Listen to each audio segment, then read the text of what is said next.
자, 안녕하세요. 반갑습니다. 4월 19일 주식 정리해드리는 주정남. 오늘도 시장 정리부터 먼저 시작해보도록 하겠습니다. 일단 페드의 공격적인 긴축에 대한 우려가 지속되는 가운데 미국 국채 금리가 급등하면서 3대 지수 모두 하락하는 모습이 보여졌습니다. 시장에는 페드가 5월 회의에서 기준금리를 50bp 인상할 것으로 예상하고 있으며 이르면 5월 달부터 대차 대조표를 축소하는 양적 긴축도 발표될 가능성이 큰 것으로 전망하고 있습니다. CME 페드워치에 따르면 연방기금 금리선물 시장에서 페드가 5월 회의에서 기준금리 50bp를 인상할 가능성은 현재 88.8%를 기록하고 있는데요. 당연히 이런 모습이 보여지게 된다면 미국의 국채금리가 급등세를 이어갈 수밖에 없겠죠. 다만 이러한 상황 속에서도 반도체 지수는 크게 반등하는 모습을 보여주면서 이 반도체 비중이 높은 한국 시장의 특성상 긍정적인 영향이 이러한 부분을 통해서 얻어갈 수 있을 것이다 라고 생각할 수 있는 것도 있는데 제가 또 기대하는 부분이 뭐냐 하면 지금 중국 쪽에서 추가적으로 봉쇄하는 지역도 있지만 봉쇄를 푸는 지역들도 있잖아요. 제한적이긴 하지만 그런 모습 자체가 한국 시장 입장에서는 굉장히 긍정적으로 연결이 되지 않을까.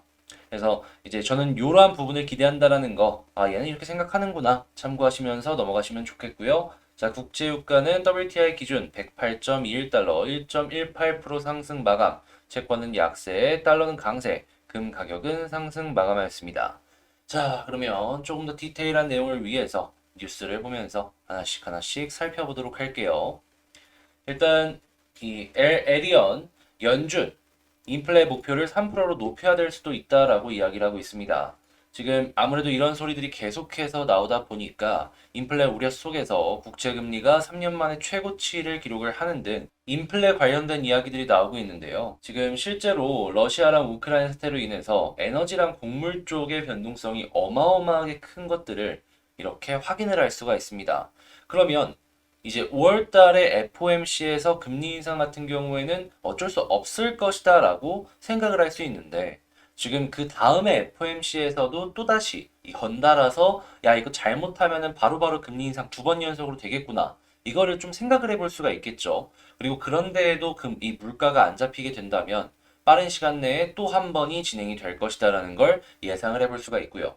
당연히 그런 모습이 보여지게 된다면 시장 같은 경우에는 유동성이 잠길 수밖에 없기 때문에 이 기술주 위주의 추가적인 하락을 어느 정도 예상을 하면서 살펴볼 수가 있고요.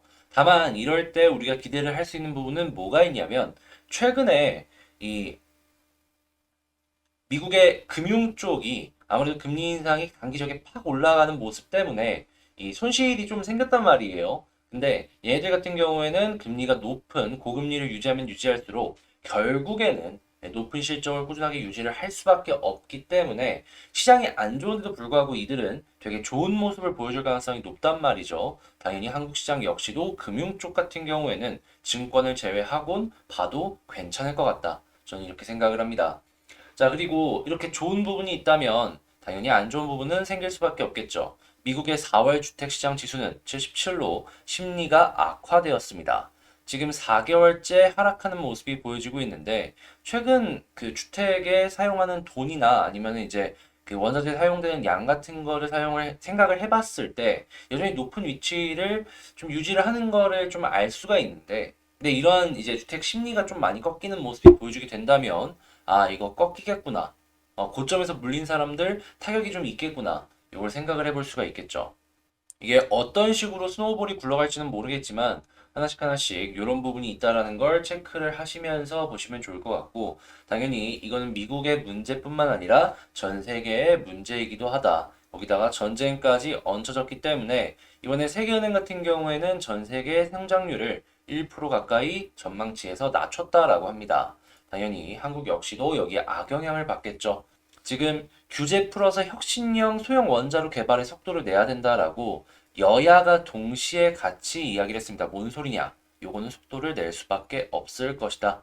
자, 그리고 지금 리튬값 폭등이 계속되고 있는데 생산이 수요를 못 따라오고 있는 상황이기 때문에 가격 결정권이 그러니까 판가를 결정하는 게 배터리 업체에 있다라고 얘기를 하면서 비슷한 상황이 뭐 강판도 있고 여러 가지 얘기들이 나오고 있죠. 자, 이걸 보면서 우리가 느낄 수 있는 건 뭐냐 하면 배터리를 사야겠다 이런 것도 있겠지만 이거는 판가, 그러니까 가격 전가가 되는 기업은 지금 이렇게 인플레이션이 심각한 상황에서도 나쁠 게 없다.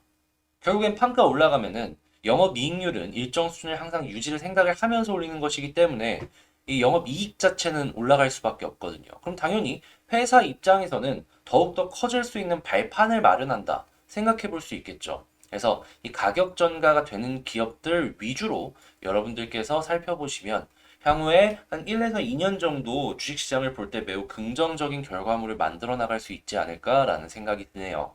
그래서 요거 감안하시면서 하나씩 살펴보시면 좋을 것 같고요. 자, 그리고 폐배터리 재활용주인 세비케미 코스닥 상장을 추진한다라고 합니다. 당연히 여기 회사가 잘 되는 모습이 보여주게 된다면 관련주들 올라가겠죠. 관련주 한 번씩 살펴보시면 좋을 것 같고, 자, 팬데믹 엎친데 겹쳐 지금 개도국 많은 곳에서 디폴트 경고음이 울리고 있다라고 합니다. 얼마 전에 유튜브를 보는데 스리랑카 지역에서 이 에너지를 사올 돈이 없어가지고 이 전국이 막 정전으로 고생을 하고 있다라는 소식이 들려오더라고요.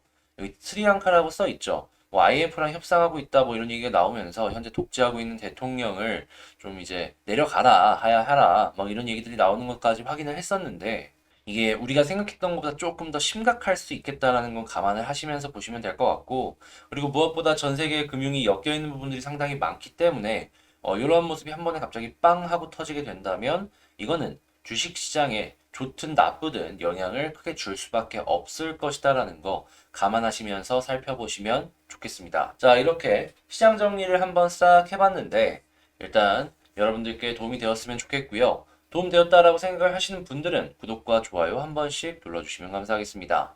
자, 그리고 이 방금 말씀드린 내용들 같은 경우에는 제가 이 아침에 시장 시작 전에 이렇게 올려드린다라는 거 해서 도움이 될 수 있는 내용들 이렇게 계속 올려드리고 있잖아요.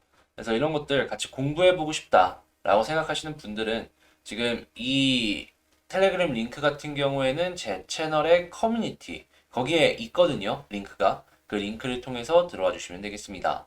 자, 그러면 어려운 시장 같이 잘 해결나갔으면 좋겠고요. 본 영상 개별 종목 시작해 보도록 하겠습니다.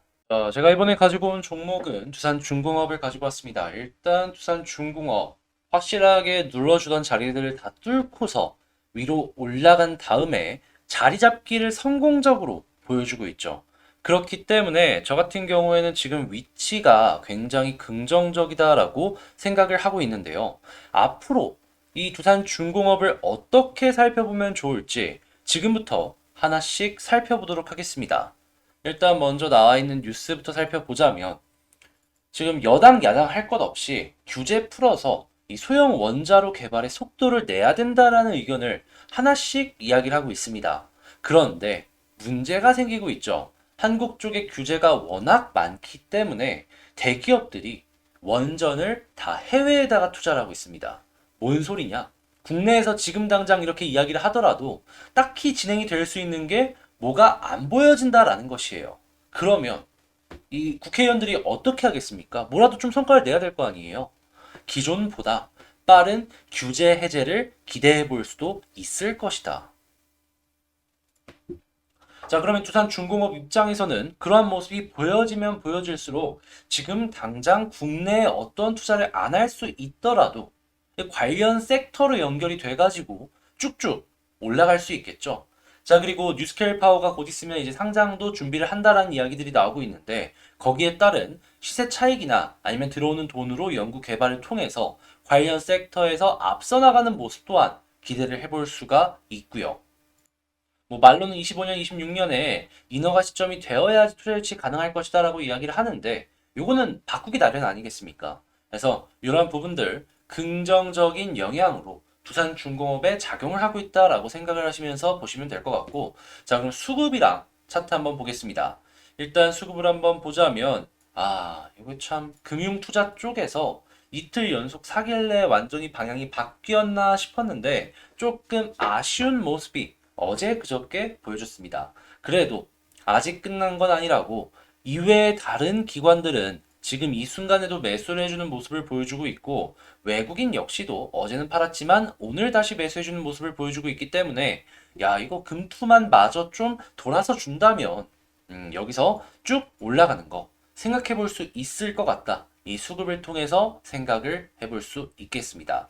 자, 그러면 지금 방금 말씀드린 이 두 가지 포인트 꼭 기억을 하시면서 수급은 분석을 해보시면 좋겠고, 그럼 차트를 한번 본다면 지지라인부터 한 번씩 살펴볼게요. 우선적으로는 역시 가장 좋은 건 21선이 되겠죠. 물론 11선이랑 21선의 골든크로스가 곧 있으면 이루어지긴 할 겁니다.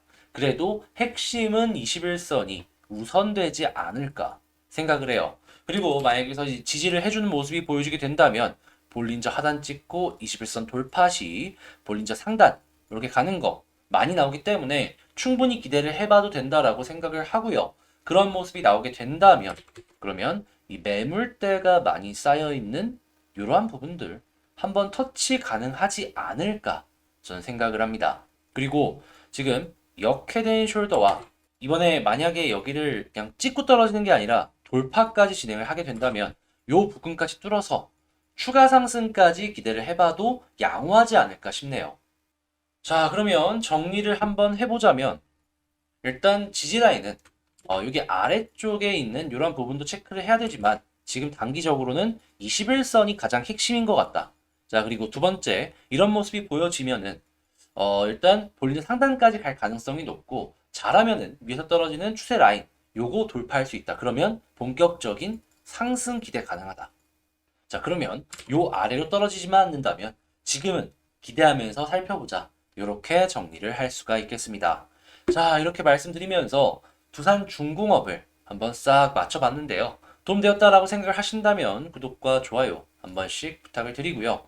간단하게 멤버십에 대해서만 언급을 하고 지나가자면 이 저번 주 일요일날 말씀드렸던 테스나가 오늘까지 쭉 이렇게 올라가주는 모습을 보여줬죠. 이외에도 뭐 현대제철 같은 경우에도 지금 요거 14일날 요땐가 드렸습니다. 다시 이때 공부했습니다. 근데 이렇게 올라갔고 이외에도 지금 다양한 종목들 뭐 DNF라던가 아니면 몇몇 종목들이 꾸준한 상승을 저희에게 보여주고 있는데요. 이러한 멤버십 이제는 한 주에 두 번씩 이 섹터 쪽으로 더욱더 디테일하게 분석을 해서 진행을 할 예정이니까 멤버십 한번 고민을 해보고 싶다라고 생각하시는 분들이 있다면 그 구독 옆에 가입하기 고려해보셨으면 좋을 것 같습니다. 자, 그럼 전 다음에 더 좋은 영상으로 다시 찾아뵙도록 하고요. 영상 끝까지 시청해주셔서 감사합니다.